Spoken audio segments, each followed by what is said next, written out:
Hello, friends. I hope you all are doing well. I welcome you all in today's lesson. Today, we are going to discuss very important topic of organizational culture. Actually, today we will discuss about organizational culture. That what is organizational culture, and how it affects in organization, and how it molds employees' behavior towards a certain goal. So let's get into the video and discuss in detail about organizational culture. तो organisational culture क्या है, सबसे पहले हम इसकी introduction करते हैं. Organization comprises of individuals and groups that affects the culture of an entire organization. तो ऑर्गेनाइजेशन क्या है, ये कंप्राइज करता है क्या, इंडिविजुअल्स एंड ग्रुप्स, यानी कि इसके अंदर क्या जो है लोग जो है कौन कौन लोग काम करते हैं और किसकी वजह से ये इसका कल्चर जो है ऑर्गेनाइजेशन का इफेक्ट होता है, वो आपके इंडिविजुअल्स है और ग्रुप्स है. क्योंकि कंपनी के अंदर आपको पता है या तो इंडिविजुअल्स है या तो इंडिविजुअल से बने हुए ग्रुप्स है, और वो ही इफेक्ट करते हैं ऑर्गेनाइजेशन के कल्चर को. फॉर एग्जांपल जैसे हम बोलते हैं कि जो है कोई XYZ फैमिली है, तो हम अगर उसके बारे में डिस्कस कर रहे हैं तो हम जनरली ये बोलते हैं कि उस फैमिली का कल्चर ये है, उस फैमिली का कल्चर वो है. तो हम ये चीज़ कैसे बोलते हैं, क्योंकि उस फैमिली के अंदर जो लोग हैं, जो इंडिविजुअल्स हैं, जो लोग रहते हैं, वो लोग किस तरीके से बिहेव करते हैं और क्या कैसे जो है एक्ट करते हैं, क्या उनका नेचर है, किस तरीके से वो लोग परफॉर्म करते हैं, उसके बेस पे हम उनका कल्चर डिफाइन करते हैं, कैसे वो रहते हैं. तो सिमिलरली विद द ऑर्गेनाइजेशन भी अगर हम लोग एक जो है एक बॉडी है और उसके अंदर जो कुछ लोग काम करते हैं जिन्हें हम एम्प्लॉयज़ बोलते हैं, इंडिविजुअल्स हैं वो लोग, और इंडिविजुअल से ही ग्रुप्स बनते हैं. तो इन दो लोगों की चीज़ों को हम लोग देखते हैं कि वो कैसे काम करते हैं और किस तरीके से वो एक्ट करते हैं कंपनी के अंदर, सिचुएशंस पर रिएक्ट करते हैं. तो उन सब चीज़ों से जिस तरीके से वो लोग परफॉर्म करते हैं, उससे हमारा ऑर्गेनाइजेशन का कल्चर जो है वो डिफ़ाइन होता है कि ऑर्गेनाइजेशन का कल्चर जो है बहुत फ्रेंडली है या बहुत रिजिड है या फ्लेक्सिबल है, किस तरीके का कल्चर है. तो ऑर्गेनाइजेशन का कल्चर कैसे पता चलता है हमें, उसमें जो इंडिविजुअल्स है वो किस तरीके से जो है वो काम करते हैं, उससे पता चलता है. So basically it's an arrangement of shared assumptions that are designed when invented and established by a given set of people in order to cope up with the external or internal problems of the organization. तो ये क्या है, basically arrangement है कुछ shared assumptions का, यानी कि कुछ चीज़ें शेयर्ड अजम्पशंस, कुछ कॉमन चीज़ें जो है वो डेवलप करी गई थी और उन्हें डिज़ाइन किया गया था, इन्वेंट किया गया था और इस्टेब्लिश किया गया था by a given set of people, यानी कि कुछ ऑथर्स या जो जिन भी लोगों ने ऑर्गेनाइजेशन को डेवलप किया था, फॉर्म किया था, उन कुछ काफ़ी लोगों के शेयर्ड अजम्पशंस थे. उन्हें फर्दर डिज़ाइन अप करके जो है कुछ गिवन सेट ऑफ पीपल ने जो है उन्हें ऑर्डर में लेके आया था, यानी उनको जो है कमेंसमेंट में लेकर आया था कि वो वर्क करेंगे ऑर्गेनाइजेशन में और कोप अप करेंगे हमें किस लिए, डील करने में एक्सटर्नल और इंटरनल प्रॉब्लम जो है वो कंपनी की, ऑर्गेनाइजेशन की, कि कैसे कंपनी में एक ऑर्गेनाइजेशन में एम्प्लॉय बिहेव करेगा, क्या रूल्स वो फॉलो करेगा इंटरनली ऑर्गेनाइजेशन में. तो वो हमें आपका ऑर्गेनाइजेशन कल्चर बताता है. हमारी एक्सटर्नल जो है वो चीज़ों पे कैसे रिएक्ट करना है एक एम्प्लॉय को, वो आपको कौन बताता है, आपका ऑर्गेनाइजेशन कल्चर डिफाइन करता है. तो which have worked well and is passed on to the new members and by way of organizational values. तो सिमिलरली ये जो चीज़ें हैं, ऑर्गेनाइजेशन कल्चर जो है वो किसी भी कंपनी का जो भी डिफाइंड होता है, वो one employee to another employee जो है वो पास होता रहता है. आज जो एम्प्लॉयज़ है, फिर जो न्यू मेंबर्स आएंगे, उनमें जो है वो वैसा ही कल्चर पास होता रहता है. सो अब जैसे देखते हैं कि डिफरेंट डिफरेंट कंपनीज़ का कल्चर अलग अलग होता है, हम डिफ्रेंशिएट करने की कोशिश करते हैं, या हम जब डिस्कस करते हैं तो हम ये कई बारी बात करते हैं कि उस कंपनी का कल्चर ये है, उसमें ये चीज़ अच्छी है, उसमें वो चीज़ बुरी है. तो वो चीज़ हमें कैसे पता चलती है, उसके कल्चर से पता चलती है. ठीक है. It defines how the employees will behave in the organization. तो बेसिकली ये सिंपल सी चीज़ है, ऑर्गेनाइजेशन कल्चर क्या है, अगर हम इसको बिल्कुल एकदम लेमन लैंग्वेज में समझे तो ये डिफ़ाइन करता है कि कैसे एम्प्लॉय जो है आपका कंपनी के अंदर बिहेव करेगा. सी बहुत सिंपल सी चीज़ है, किस तरीके से वो बिहेव करेगा, परफॉर्म करेगा, ठीक है। अब देखो, ऑर्गेनाइजेशन हमारा घर तो है नहीं, कंपनी हमारी घर तो है नहीं कि हम जैसे मर्जी चाहे वैसे बिहेव करें, हम लोग कुछ भी जो है हमारा मन करे, जो भी जिस वक्त हमारा मन करे हम वो कर सके, ऐसा तो है नहीं। वहाँ पे एक डिफाइंड स्ट्रक्चर है कि कौन सा टाइम है आपका परफॉर्म करने का, कौन सा टाइम आपका टी ब्रेक है, कौन सा लंच ब्रेक है, कब आपको क्या करना है, क्या स्ट्रक्चर आपको फॉलो करना है। तो कंपनी में वो सारी चीज़ें डिफाइंड होती है, तो हमें सिमिलरली वो रूल्स, वो पॉलिसीज फॉलो अप करनी है। तो ये एम्प्लॉय को बताता है ऑर्गेनाइजेशन कल्चर कि कैसे एम्प्लॉय को बिहेव करना है कंपनी के अंदर। तो बहुत ही सिंपल सी चीज़ है ये। आई होप आपको समझ में जो है वो आ गया होगा कि ऑर्गेनाइजेशनल कल्चर क्या है। ठीक है, फर्दर देखते हैं। Organisational culture can transform the individuals इधर into advocates of the organisation और क्रिटिक्स, यानी कि ये क्या बोल रहा है कि ऑर्गेनाइजेशन कल्चर जो है वो चेंज कर सकता है एक इंडिविजुअल को इनटू एन एडवोकेट और एन क्रिटिक। यानी कि अगर मैं जो है, मुझे कंपनी के बारे में बहुत अच्छे से डिफाइन अगर कंपनी करती है, मुझे उनके प्लान्स एंड पॉलिसीज़, रूल्स और उनके टारगेट से बहुत अच्छे से क्लियर अप कर देती है, तो मैं अपनी कंपनी के फेवर में जो है वो एक्सटर्नल लोगों से बात करूँगी। मतलब मैं अपनी कंपनी को है एक वकील की तरह जो है प्रोटेक्ट करूँगी, बचाऊँगी। अगर मेरी कंपनी में कोई भी कुछ मेरी कंपनी को लेकर कुछ बोलता है, ठीक है। और ऑन दी कॉन्ट्री, अगर मैं क्लियर नहीं हूँ अपने ऑर्गेनाइजेशनल कल्चर में, तो I can also perform as an critics. मैं उसकी जो है वो क्रिटिसिज्म भी कर सकती हूँ उन लोगों के बीच में। तो अगर मैं अपने ऑर्गेनाइजेशनल कल्चर से ये कह लो कि अगर आप खुश नहीं हो, तो आप बाहर जो है जाके एक्सटर्नल एनवायरनमेंट में जाके बुराई कर सकते हो, अपनी ऑर्गेनाइजेशन की बुराई भी हम कर सकते हैं। और वही अगर हम खुश हैं अपने ऑर्गेनाइजेशनल कल्चर से और हम लोग बहुत अच्छे से डिफाइंड उनकी चीज़ों से, तो हम जो है उसके लिए, ऑर्गेनाइजेशन के लिए एक एडवोकेट की तरह, एक वकील की तरह काम कर सकते हैं हम। और उसे हम उसकी रेपुटेशन जो है वो एक्सटर्नल इन्वायरमेंट में बचाने की कोशिश करते हैं। सो ये क्या करता है, आपका ट्रांसफॉर्म करता है। कौन ट्रांसफॉर्म करता है? ऑर्गेनाइजेशनल कल्चर ट्रांसफॉर्म करता है एक इंडिविजुअल के माइंड में। वो इस तरीके का क्रिएट करता है कि वो उसके, या तो वो ऑर्गेनाइजेशन जो है के साथ बिलोंगिंगनेस फील करेगा या तो नहीं करेगा। So a strong culture lays foundation for sharing common values and collaboration.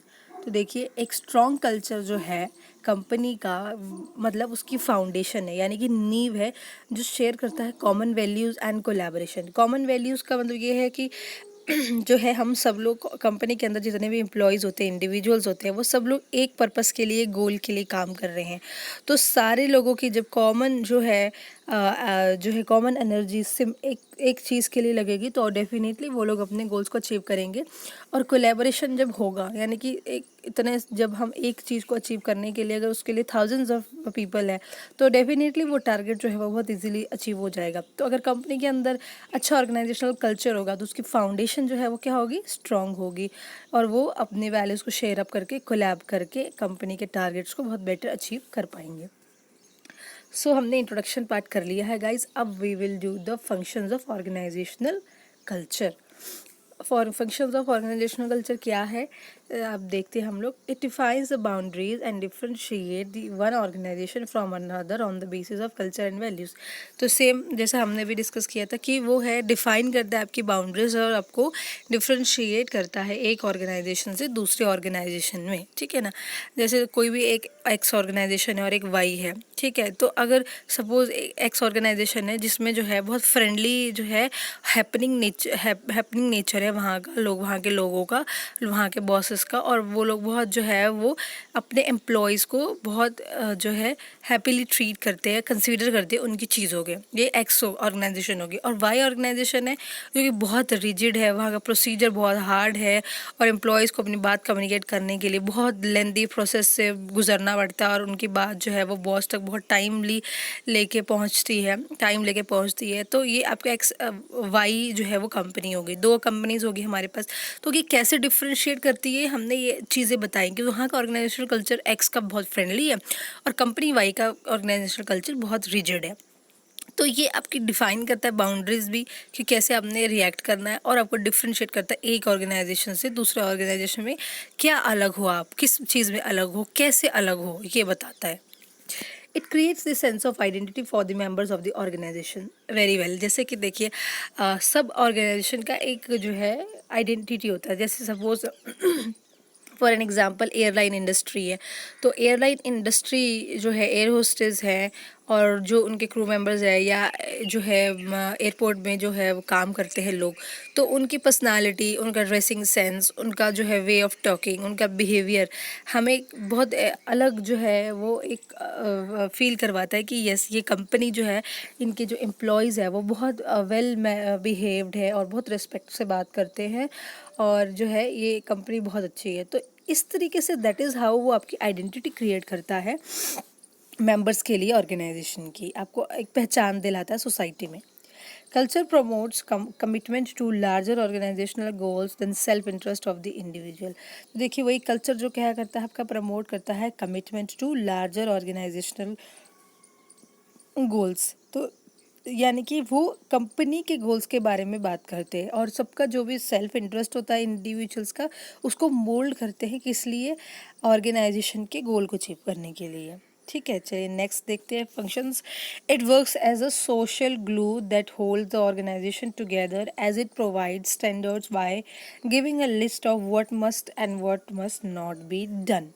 तो देखिए जब ऑर्गेनाइजेशंस जो है, कंपनीज जो है ऑब्वियसली सोसाइटी में रन कर रही है, they are working for the society definitely, तो उन लोगों को सोसाइटी के हिसाब से चलना बहुत ज़रूरी है। अगर वो अगेंस्ट सोसाइटी काम करेंगे तो डेफिनेटली वो ज़्यादा टाइम तक जो है वो फील्ड में नहीं टिक पाएंगे और बहुत जल्दी उन्हें बैक जो है वो उन्हें कंपनी जो है अपनी डिसॉल्व करनी पड़ेगी। तो क्या करता है ये ऑर्गेनाइजेशन कल्चर, आपका एक सोशल ग्लू की तरह काम करता है और स्टैंडर्ड्स प्रोवाइड करता है कंपनी को कि क्या आपको करना है और क्या नहीं करना है, what must to be done and not to be done.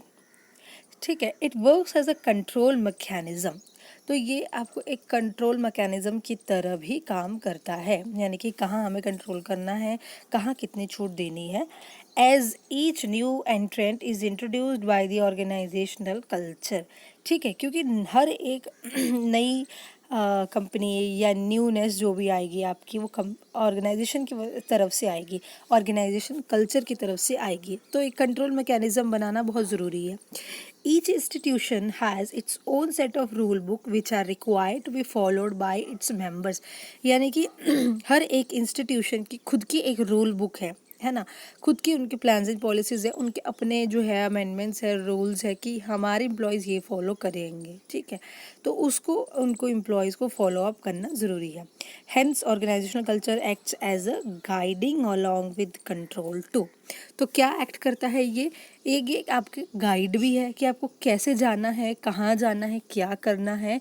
तो ये आपको गाइड भी करता है, मोटिवेट भी करता है, आपको लीडर्स आपको फर्दर काम करने के लिए आगे पुशअप करते हैं एंड ऑल्सो वो आपको कंट्रोल भी करते हैं कि अगर आप गलत डायरेक्शन में मूव कर रहे हैं, ठीक है, तो वो आपको कंट्रोल भी करते हैं। वो कंट्रोल मैकेनिज्म की तरह काम करता है ऑर्गेनाइजेशनल कल्चर।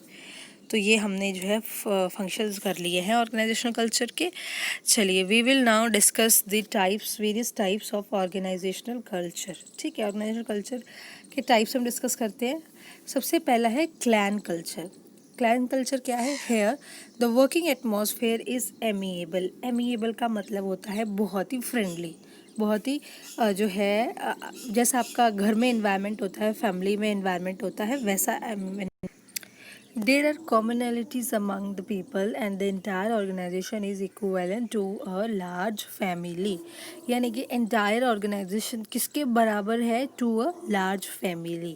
यानी कि बहुत बड़ी फैमिली है, उसमें बहुत सारे लोग हैं, उस तरीके से ये यहाँ पे कल्चर होता है, उस तरीके से ये काम करता है। तो क्लैन कल्चर बहुत ही फ्रेंडली, बिल्कुल आपके घर जैसा एनवायरनमेंट है वहाँ पे और सब लोगों के अंदर कॉमन चीज़ें हैं और वो लोग सब लोग जो है मिलके जो है वो एक पर्पस के लिए काम कर रहे हैं। ठीक है, अमेबल का मतलब होता है बहुत ही फ्रेंडली, ओवर फ्रेंडली, बिल्कुल आपके फैमिली जैसा. So the leader seems as a fatherly figures while loyalty and traditions holds the organization together. यानी कि लीडर जो है वो आपका एक फादर जैसा है, एक गाइड जैसा और एक एल्डर जैसा, मतलब आपको जो है कंट्रोल कर रहा है. उसके साथ आपका सेंस ऑफ बिलोंगिंगनेस भी है, अटैचमेंट भी है, और आप उसको नॉट एज अ बॉस, मतलब आप बिल्कुल आप उसको बॉस की तरह नहीं कंसिडर करेंगे, और वो आपको सिर्फ और सिर्फ एम्प्लॉयज़ नहीं कंसिडर करेगा. ठीक है, तो यहाँ पे एक जो टच है वो बहुत डिफरेंट है, मतलब यहाँ पे टच जो है वो आपका फैमिली जैसा है, और इसीलिए यहाँ पे लीडर जो है वो एक्ट करता है फादर जैसा, एल्डर जैसा. एंड लॉयल्टी और ट्रेडिशन जो है वो कंपनी को होल्ड करके रखती है, जोड़ के रखती है एक साथ, यानी कि लोगों की लॉयल्टी उन्हें कंबाइन करके रखती है और उनको मोटिवेट करती है काम करने के लिए, और उनके जो है एक साथ बने रहने के लिए, तो ऑर्गेनाइजेशन को जो है वो होल्ड करती है. ठीक है. Next culture is adhocracy culture. Adhocracy culture क्या है? Here the working environment is creative and dynamic. पिछले वाले में हमने देखा था कि वहाँ पे जो है वो हैप्पीनेस और फ्रेंडली और ये सब चीज़ें मैटर करती है, मतलब आपका इमोशंस, रिलेशंस, टच. ठीक है. बट एडोक्रेसी कल्चर में क्या है? यहाँ पे वर्किंग एनवायरनमेंट क्रिएटिव है और डायनेमिक है, यानी कि फ्लेक्सिबल है, और अच्छा कुछ परफॉर्म करने के लिए वो लोग जो है वो तैयार रहते हैं. The leaders are innovative whereas the individuals take risk. तो इंडिविजुअल्स यहाँ पे क्या है, वो इनोवेटिव है, वो नई नई इनोवेशंस करते हैं, नई नई चीज़ें बिल्डअप करने में इंटरेस्टेड है. वेयर एज इंडिविजुअल्स जो एम्प्लॉयज़ है वो रिस्क लेना पसंद करते हैं और रिस्क लेके आगे बढ़ना पसंद करते हैं. The culture supports innovations and experiments, and the future goal is to create resources and grow. तो यहाँ पे एडोक्रेसी जो कल्चर है वो कैसा कल्चर है? पिछले वाले कल्चर की तरह, क्लैन कल्चर की तरह नहीं है कि सिर्फ और सिर्फ जो है फेमिलियर होना, फ्रेंडली होना, खुश होना, नहीं. यहाँ पे इनोवेशंस है, एक्सपेरिमेंट्स है, आगे बढ़ना है, रिसोर्सेज क्रिएट करने हैं और फ्यूचर गोल को अचीव करना है. इन्वेंशन ऑफ न्यू सर्विसेज और products is considered as a success. तो यहाँ पे इन्वेंशन है तो ही आप सक्सेस कर रहे हो, ऐसा माना जाता है, और नई चीज़ों की प्रोडक्शन की, नई सर्विसेज की इन्वेंशन करना यहाँ पे वो लोग मैंडेटरी समझते हैं. Thus this organizational culture promotes freedom and initiation within the organization. तो इसलिए कि ऑर्गेनाइजेशन कल्चर प्रमोट क्या करता है? Freedom and initiation within the organization. फ्रीडम भी है यहाँ पे, और इनिशिएशन मतलब कि अगर कोई एम्प्लॉय कोई नया आइडिया लेकर आ रहा है, कुछ क्रिएटिव करना चाहता है, इनोवेटिव करना चाहता है, तो उसके लिए ये ऑर्गेनाइजेशन वेलकम करती है, ऐसा उनका कल्चर है. ठीक है. तो एडोक्रेसी कल्चर हमारा हो गया. नेक्स्ट हम डिस्कस करते हैं what is next one is, third one is market culture. Market culture क्या है? This organizational structure focuses on results and getting outputs and finishing the work. यहाँ पे क्या है ऑर्गेनाइजेशन का कल्चर कि वो फोकस करता है रिजल्ट्स पर, यानी कि प्रोडक्शन हुई या नहीं हुई, रिजल्ट क्या रहा, कैसा रहा, कंप्लीट हुआ काम या नहीं हुआ, आउटपुट क्या रही, इस पे फोकस करता है.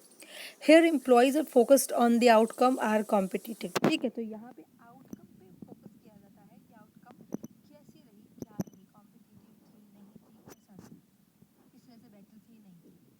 Leaders are drivers, producers and hard drivers along with being tough.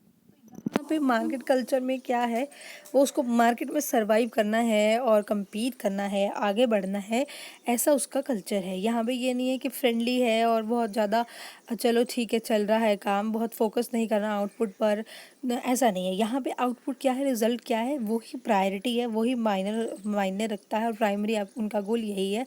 तो यहाँ पे लीडर्स जो है वो फादरली नेचर के हिसाब से बिहेव नहीं करते हैं, वो लोग टफ है, और वो लोग सिर्फ और सिर्फ रिजल्ट पे, हाँ जो है वो रिजल्ट जो है क्या है उस पर काम करते हैं. So they have high expectations from the individuals. ठीक है, क्योंकि यहाँ पे उन्हें काम चाहिए, तो ऑब्वियसली उन्हें हाई एक्सपेक्टेशंस है अपने एम्प्लॉय से, अपने इंडिविजुअल से काम को लेकर. Success, win and reputation is the primary objective in such culture. Market culture में क्या है, सो ये सीधा सीधा आपको बता रहा है कि सक्सेस, विन एंड रेप्यूटेशन यही आपको बनाना है, यही उन्हें अचीव करना है. सक्सेस अचीव करनी है, जीतना है, और रेप्यूटेशन जो है वो कंपनी की बनानी है. The sense of winning binds the organization together. यहाँ पर आपकी क्या बाइंड करता है ऑर्गेनाइजेशन को टुगेदर, क्या होल्ड अप करके रखता है? Sense of winning. जो लोग जीतना चाहते हैं, जो लोग आगे बढ़ना चाहते हैं, वो ही यहाँ पर सर्वाइव कर पाएंगे। ये इस तरीके का कल्चर है। तो ऐसा कल्चर भी होता है ऑर्गेनाइजेशंस के अंदर। तो आई होप आपको ये मार्केट कल्चर जो है वो क्लियर हो गया होगा। बहुत ही कॉम्पिटिटिव और वर्क के हिसाब से है, मतलब सिर्फ और सिर्फ प्रोडक्शन और आउटपुट पे डिपेंड करता है।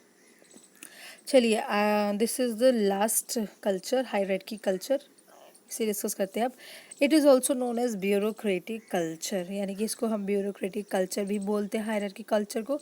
It is the most formalized organizational culture. अब ये वाला कल्चर जो है आपका, जैसे हमने पिछले कल्चर्स में देखा कि थोड़ी बहुत लीनियंसी, लिबर्टी वहाँ दी जाती थी एम्प्लॉयज़ को, उनकी चीज़ों को कंसीडर किया जाता था। बट हायरार्की कल्चर जो है वो सबसे ज़्यादा फॉर्मलाइज्ड कल्चर है, यानी कि यहाँ पे सारी चीज़ें फॉर्मल तरीके से होती है। ठीक है। There are procedures that define the behaviour and the work of the individuals. तो प्रोसीजर्स है, पूरा रूल्स है, वो फॉलो करने स्ट्रिक्टली, यानी कि रूल्स और प्रोसीजर्स को आप अनदेखा नहीं कर सकते हो और आप उसके बिना काम नहीं कर सकते हो कंपनी में। Leaders focus only coordination that results into efficiency. Leaders किस पे फोकस करते हैं? कोऑर्डिनेशन पे फोकस करते हैं, जो कि आपका एफिशिएंटली आपको आउटपुट प्रोवाइड करे, एफिशिएंसी जिसमें हो। ठीक है। The formal policies and rules bind the organization together. अब यहाँ पे ऑर्गेनाइजेशन को टुगेदर कौन बाइंड अप करके रख रहा है, कौन होल्ड करके रखता है? Formal policies of the company and it's rules. तो जो रूल्स है कंपनी के, पॉलिसीज़ है, वही है जो है इस कल्चर में। हायरार्की कल्चर में क्या है कि आपको कैसे बिहेव करना है, क्या परफॉर्म करना है, क्या करना है, क्या नहीं करना है, वो आपका पॉलिसीज़ रूल्स बताएंगे। आपका जो भी स्ट्रक्चर है कंपनी के अंदर फॉलो हो रहा है वही डिफाइन अप करेगा। आप उसके अलावा किसी भी तरीके से बिहेव नहीं कर सकते हो, अपनी मनपसंद जो आपका मन कर रहा है वो नहीं कर सकते। और यहाँ पे कोई भी आपकी जो है पर्सनल चीज़ों को ज़्यादा कंसिडर नहीं किया जाता, क्योंकि जहाँ पर चीज़ें फॉर्मल होती है वहाँ पर हमें फॉर्मली बिहेव करना पड़ता है। ठीक है। तो ये हो गया हमारा हायरार्की कल्चर, ये हमारा लास्ट कल्चर था। आज हमने ऑर्गेनाइजेशनल कल्चर किया है, उसके फंक्शंस किए हैं और टाइप्स किए हैं। तो आई होप आपको बहुत अच्छे से क्लियर हो गया होगा ऑर्गेनाइजेशनल कल्चर क्या है। सिंपल सी चीज़ है ऑर्गेनाइजेशनल कल्चर कि एक एम्प्लॉय अपनी कंपनी में कैसे बिहेव करेगा, ये कौन बताता है? कंपनी का ऑर्गेनाइजेशनल कल्चर बताता है। ठीक है। तो all right, this is all for today's lesson. I hope आपको अच्छे से जो है वो समझ में आ गया होगा। वीडियो को लाइक करना ना भूले, शेयर करना ना भूले, और प्लीज़ कमेंट सेक्शन में अपने डाउट्स जो है वो आप लिख सकते हैं। Thank you so much.